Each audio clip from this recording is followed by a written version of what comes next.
Hey everyone, welcome to The Explainer. Today, we're taking on a genuinely exciting challenge. We're going to translate dense, sometimes intimidating physics formulas into the real-world physical movements we see around us every single day. We are decoding two-dimensional kinematics, and we're bringing the math right off the page and into the physical world.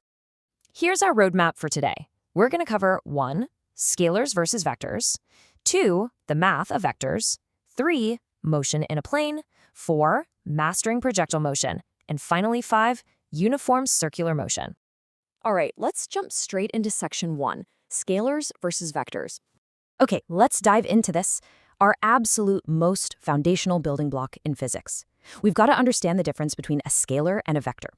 So scalars, they're simple. They are quantities that only have a magnitude. Think about it like this.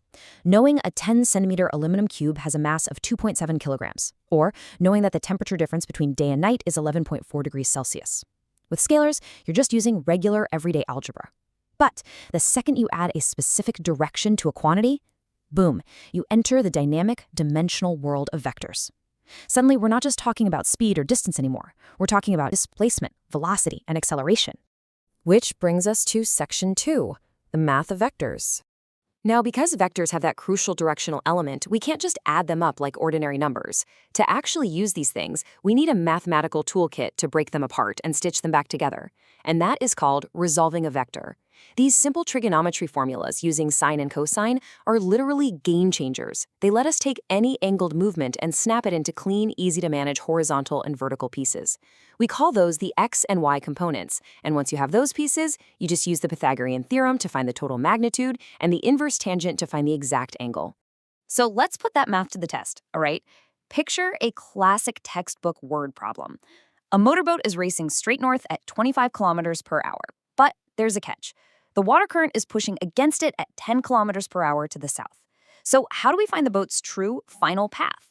This right here is exactly why vector addition isn't just some abstract concept. It's a real tool for solving actual physical conflicts.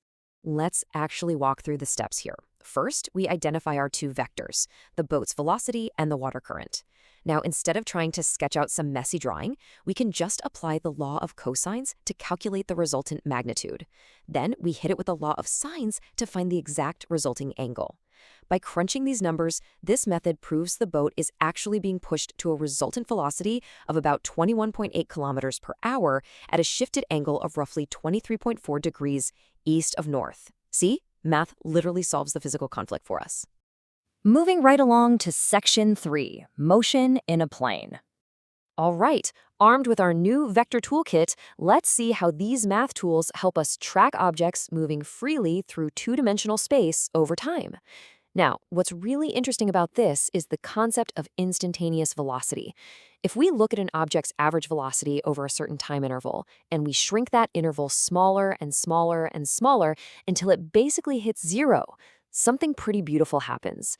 The velocity arrow perfectly aligns with the exact path the object is traveling at that precise millisecond. It's always directly tangential to the path.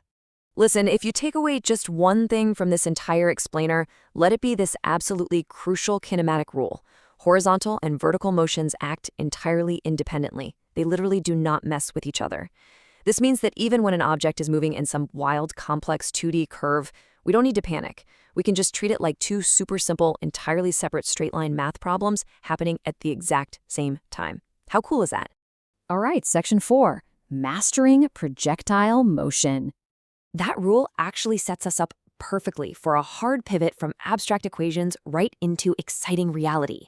Let's look at what happens when we launch an object through the air, and this brilliantly illustrates our independent axes rule. When you throw a ball, assuming air resistance isn't a factor, it's experiencing two totally different realities. Horizontally, zero acceleration. Its forward velocity remains completely constant, but vertically, gravity is constantly pulling it downward with an acceleration of negative g. This split reality is exactly why a thrown ball makes that classic parabolic arc. It just glides steadily forward while gravity steadily pulls it down. Now, because of these constant rules, there are three main physical realities, the three pillars, that we can perfectly predict about any launched object. First, the maximum height, which is driven purely by the initial vertical velocity. Second, the time of flight, which dictates exactly how long it's going to stay airborne. And third, the horizontal range, meaning the total forward distance it travels before it hits the dirt. If you just give us the initial speed and launch angle, we can predict the whole shebang. And finally, Section 5, Uniform Circular Motion. Let's move to our final and honestly most complex type of motion, perfect circles. I'm talking about a cyclist looping around a park or a massive aircraft executing a flawless horizontal loop. But before we get into the math, I want to ask you a kind of counterintuitive question. If an object is moving in a perfect circle and its speed is absolutely perfectly constant, say exactly 900 kilometers per hour the whole time, does that object still accelerate? Believe it or not, the answer is yes. It's called centripetal acceleration, which actually comes from the Greek for center seeking. Remember our foundational rule from earlier? Velocity is a vector. It has magnitude and direction. So even as the speed is totally constant, because the object is moving in a circle, its direction is constantly changing. And mathematically, a changing velocity vector demands an acceleration. In this case, it constantly points inward toward the center of the circle, and we calculate it simply as velocity squared divided by the radius. To ground this in a little bit of scientific history, it's actually fascinating to look at how this all came together. Galileo was the guy who established the independent horizontal and vertical components of projectile motion way back in 1632.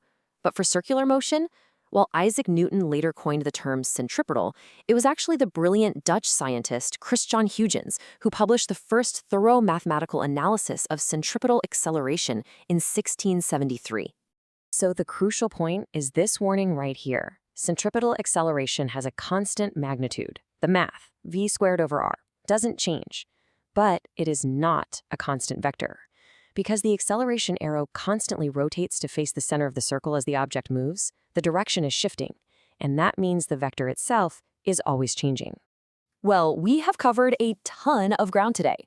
You now know that horizontal and vertical motions absolutely do not mix. You know how to resolve vectors, and you know that a constant speed in a circle actually produces constant acceleration. So I want to leave you with this. Where else in your daily life do these hidden rules of motion apply? The next time you watch a baseball fly through the air or feel your car take a sharp turn, I really hope you see the vectors at work. Thanks so much for joining me on this explainer, and keep questioning the world around you.